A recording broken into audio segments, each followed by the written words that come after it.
दम नाही. मला एक सांग, लेकाच्या पोरीले दारू पाणी पिऊन मारला असतील. नाही यार, कोणत्या दारू पितो बा? कब्बर पाणी पे धडारी तुझ्या कुठं दारू पित? कब्बर पाणी पेस नाही. दिवाळी पासून गेली, दिवाळी यायला म्हणलो, दिवाळी गेली, संक्रांती झाली, पण हा एवढी थंडी पडते, माझ्या जीवन कसं करावं त्याच्या बहीण माय. त्याच्यारे अबे तुझी बायको उठून पळाली आणि थंडी पडते, पळाली आणि थंडीचा काय संबंध येते रे? थंडीचा काय संबंध आहे? थंडीच्या तेला सण बिचारी ना का अग्राला पोत्रे मात्र. बरोबर आहे, त्यालाच पती पत्नी म्हणतात. काय हरकत नाही. पण दलिराम, तुझी बायको उठून पळाली, पण ते येण्याची काही उमेद आहे का?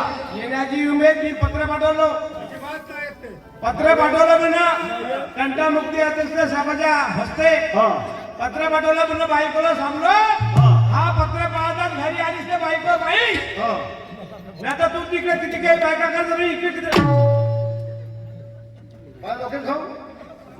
पत्र पाठवलं म्हणते घरवालीले, घरवालीले पत्र पाठवलं म्हणते. हा पत्र पाहताना तू आलीस तर ठीक, नाही तर तू किती तिकडे बायका कर, मी किती नवरे करतो. कुठे होता का? चांगला चोपडावी कुठे झाला? म्हणूनच तुझी बायको बयाला पडाली असेल.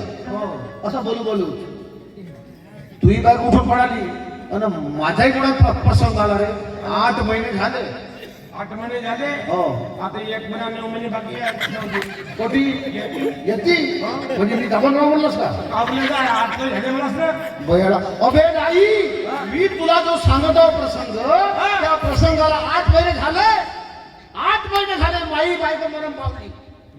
हिने माझ्या कामधंदा मारला, आमच्या अंगाला मोठा भंगारा मागला होता का?